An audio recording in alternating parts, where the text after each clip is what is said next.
Ladies and gentlemen, this is Urex, and this is with no prison able to hold him, he becomes the most guarded criminal with 4 private guards. But channel mystery recapped. This is about a movie. When I saw the title and the thumbnail, like, what the fuck? This is something real? This is straight from Hollywood. It is from Hollywood. It's a movie, and it's Boyka Undisputed. Of course, I know about this movie. Who doesn't? I'm pretty sure lots of you don't. But yeah, when I was a kid, I watched the first Undisputed. Then the second one, then the third one, even the latest one. I guess there's only 4, right? The fourth one kinda came recently. But yeah, I guess nothing beats the third one, right? That's the one, right? Third one, where at the start he has injured his knee. He has injured his knee. Was that the second one? No, first one is different. Second one, I guess Boyka is the enemy. In third one, he's the hero. That's the one. That's the best one. But yeah. I guess he's going to talk about the movie in short. I didn't know things like this existed. But 2.7 million subscribers. So I guess I just never came across something like this. Alright, why not? I mean, there are lots of movies that the concept is great, but I'm never going to watch, let's be honest, because I don't have time. So yeah, some of this could be great. Let's watch it. After accidentally kills his opponent, underground fighter Yuri Boyka questions everything he stands for and tries to win the freedom of the dead man's wife. Yeah, this is the latest one. Yeah, alright. I don't know about the latest one. Actually, I don't remember much from watching it. Right? The third one was the best one. Obviously, I watched that like a million times since I was a kid. So I guess I remember that. The fourth one wasn't that great, but I don't know. So let's watch it. Obviously, this does not reflect the real mixed martial arts fighting style of the world. This is more like a theater, right? But when we are a kid, this is the most badass things we can see, basically. And then we go to slowly start to grow up, and we realize, wait a minute, mixed martial art is a bit more serious than this, than just jumping around. But yeah, let's watch it. In Kiev, Ukraine, lives an MMA fighter named Yuri Boyka. He is the best fighter in Europe and has gained the title of Undisputed. One evening, Boyka is fighting in an illegal match held in an underground arena. As the crowd cheers, he doesn't let the opponent get a single hit on him. After a brief one-sided fight, he kicks the opponent in midair and knocks him out. The scene changes to a maximum security prison in Russia. By the way, unless your foot is on the ground, you don't have much of power. So I understand all this spinning around looks epic, but yeah, you could do more damage if one of your leg is on the ground while you kick, basically in any style. The inmates participate in fights for the guards and the warden's entertainment. Such matches are seemingly friendly to the outside world, but can get very violent with the right participants. The deadliest prisoner of all time is a beast of a man named Koshmar. He is so aggressive that the guards have to chain his limbs and close his mouth to ensure he won't hurt anyone outside the ring. Koshmar's opponent is half his size and can hardly land a punch on him. He Look at his size. I don't remember this. Breaking his neck before proceeding to punch him in the face. The fight only stops when his face is deformed and covered in blood. Koshmar is known for killing every opponent he fights against, showing them no mercy. He is more of a monster than a... Why does it feel like that they deliberately chose his opponent a bit shorter than average, just to make sure that he looks way taller? Is he that taller? Is he like, what, 7'2", 7'3", like WWE shit? Because I highly doubt it. He probably is like 6'6", 6'8", or something, right? At best. Human, and has no guilt for killing so many people. Unlike him, Boyka is a good man outside of the ring. He hasn't had a great life as he was imprisoned for several years and is a wanted criminal in Russia. But he has been able to put his past aside and is trying to be a better person. He even helps a church in Kiev and is always doing charity work. One day, a priest tells him that he should consider choosing another profession. The priest has always supported Boyka's passion, hence the comment comes off as a shock to the fighter. Boyka replies that his talent is a gift from God, and he is not willing to stop using it. He wants to fight as a professional and not in an illegal environment anymore. In the afternoon, Boyka is approached by his manager, who reveals that he can finally compete legally in legitimate MMA matches. The European fighting tournament happening in Budapest has allowed him to take part in the competition if he wins a qualifying match. Then comes the day of the qualification match. Since it is one of the most important fights of Boyka's life, he is ready to give it all. His opponent is a Russian man named Victor. The match begins, and Boyka lands the first effective kick. In the first few minutes, he shows his defending skills, deflecting every single attack made on him. As Victor gets more frustrated, it is easier for Yeah, I forgot that why Undisputed movies are so good, even though they just jump around, doesn't feel really realistic because of that pace and speed, right? I mean, obviously the skill is also with the director and the cameramanship, I guess. But look at how fast it looks, everything, right? It's just so fucking. That's why it feels like, oh, that was good. Boyka to make an attack. The judges on the sidelines are already impressed, so when he knocks Victor out with a knee to his jaw, it confirms his qualification. Everyone thinks the match is over, but Victor surprises them by getting up. Seconds later, he is knocked down a second time, but he refuses to accept defeat. By now, Boyka is frustrated, so he lands a third punch on Victor's face, knocking him senseless. After the win, the organizers invite Boyka to Budapest to fight in the league, which will open many doors of opportunities for him. The manager gives Boyka a bundle of money, asking him to train hard because the next match is in 2 weeks. While leaving, Boyka sees that Victor is in critical condition. He feels guilty for hurting him that bad and would have never done it if he had given up after the first knockout. Boyka remembers the priest's advice and prays for Victor's fast recovery. At night, he wakes up to a nightmare of him killing an opponent. Alright, look, I understand the concept, but this is like, I mean, he was constantly getting up, right? If he got seriously hurt, I mean, it's not all Boyka's fault, right? I mean, this movie's concept is kind of understandable. Like, it doesn't matter how you describe it. It's really hard not to feel guilty. It's like soldiers basically having this kind of PTSD, not just because of the condition, because of all the people they had to kill, right? I mean, they had to. If they didn't kill them, they would have been dead, right? It's a war. But in the end, right, they're still gonna see their faces. It's something like that. But still, the concept is like, I don't know. This is why I didn't feel that much about this movie, if I remember correctly, because whenever you add somewhat of a deep emotional scenario with a fighting movie like this, I'm just like, okay, man, come on, you could have done something else with it, right? Like in the third one, it's just about his freedom, and he fights in some kind of elimination type of way, right, where only one survivor escaped. The whole concept is great, right? So that was fun watching that. In the ring. The very next morning, he goes to the manager and inquires about Victor. To his shock, he is told that Victor died last night in the hospital. They had signed a pre-match contract, so the blame falls on nobody. However, in his heart, Boyka knows that he is the cause of the death. I mean, obviously. Upon being asked about Victor's family, the manager gives him a bag that belonged to him. Inside it, Boyka finds a letter from Victor's wife and their picture together. In reading the letter, he can feel the pain his wife must have gone through when she found out about his death. Right then, Boyka decides to apologize to her and make sure she is not facing any problems in life. He knows that his crime will not be forgiven even then, but he doesn't want to run away from the path of redemption. Boyka tells the manager about his wish to go to Russia to meet Victor's wife, but the guy is extremely against the idea. Boyka is still a criminal in Russia and will be imprisoned if found by the authorities. He will have to make a fake passport, which is a huge risk now that he is so close to being a legitimate MMA fighter. Boyka understands the consequences, but is adamant about his decision. In the following scene, we are introduced to Victor's wife, Alma, who is at his funeral. After his death, she is alone in life and has no one to turn to. On top of that, she and Victor are indebted to a crime boss named Zurab. He comes to the funeral and suggests Alma be his mistress to pay off her debt. Alma is disgusted by his presence, but she is careful not to make him mad. She simply replies that she will rather work hard and pay him in installments. Yeah. Even at the time when I watched that movie, I was like, what the fuck, man? Right? You're like, oh yeah, we're just at the funeral. I know it's, sad day for you, but I'm such an asshole. Be my mistress, because that's all I can think about right now. That's how you're gonna pay your debt.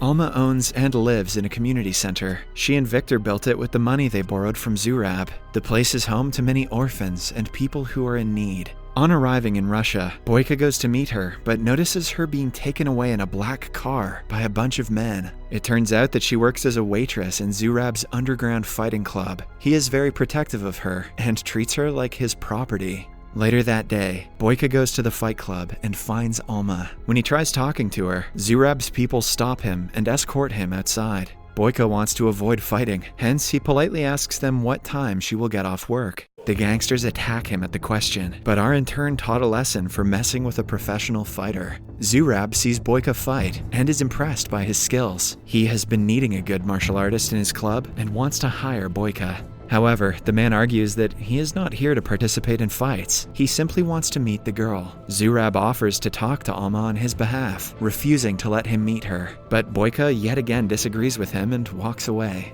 After he is out of sight, Zurab asks his people to keep an eye on him. The following day, Boyka manages to sneak into the community center and meet Alma. He gives her Victor's letter and asks her if she is being forced to work at the fight club. Alma replies that she would like to work somewhere else, but is bound by the debt. She then reads the letter and asks him if he saw her husband's last fight. Boyka comes clean, admitting that he was the last person Victor fought. He tries explaining that the death was an accident, but Alma refuses to listen to her husband's killer. Following the interaction, Boyka goes to Zurab and agrees to fight for him. However, in turn, he will have to forget all of Alma's debt. The deal is that Boyka has to win 3 matches against the opponent of Zurab's choice. The gangster also promises to keep him safe from the police and authorities, since he knows he got into Russia using a fake passport. The next day, Alma meets Boyka to tell him she doesn't need his pity. She wants him to return home, but Boyka insists he is doing.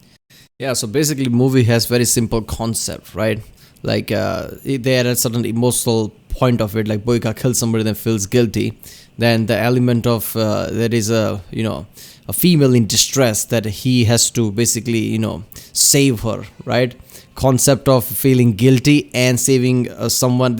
Movies like this, there are a million movies like this basically throughout the years. So this is why I don't know. I don't remember this movie much of it. I don't remember. Obviously, the more I watch this, I guess I'll remember it.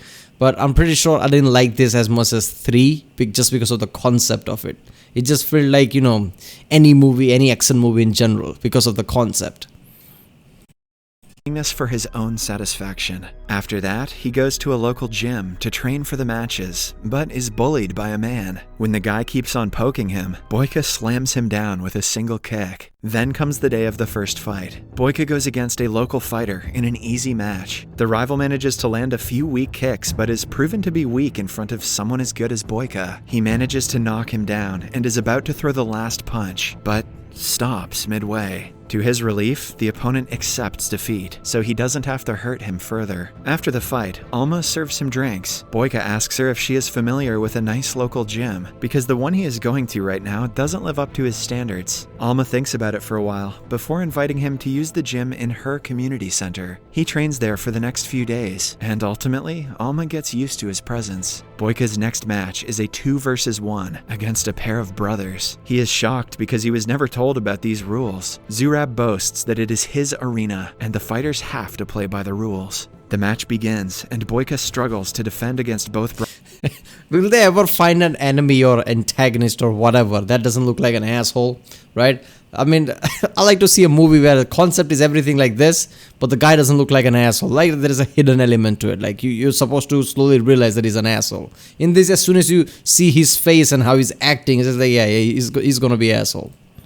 Brothers at the same time. When he tries to fight one, the other attacks, making it hard for him to focus. Still, he manages to push one away and knock the other one down in the seconds they take to recover. It is an equal match until Boyka is kicked in his already injured lower back. The pain is unbearable until he sees Alma in the audience and continues fighting. After that, he kicks both their asses and scores a double knockout. The crowd erupts into cheers, as no one had thought he would win this match as well. The next day, Zurab goes to meet Alma and tries to flirt with her. When she deflects his advances, he accuses her of sleeping with Boyka. He also riles her up, claiming that her husband's death wasn't accidental and that Boyka meant to kill him. Alma pretends to not believe him, but the comment bothers her. Meanwhile, Boyka's manager from Ukraine calls him back immediately because he has a press meeting for the fight in Budapest. Boyka asks him to postpone it since he only has one last fight to win.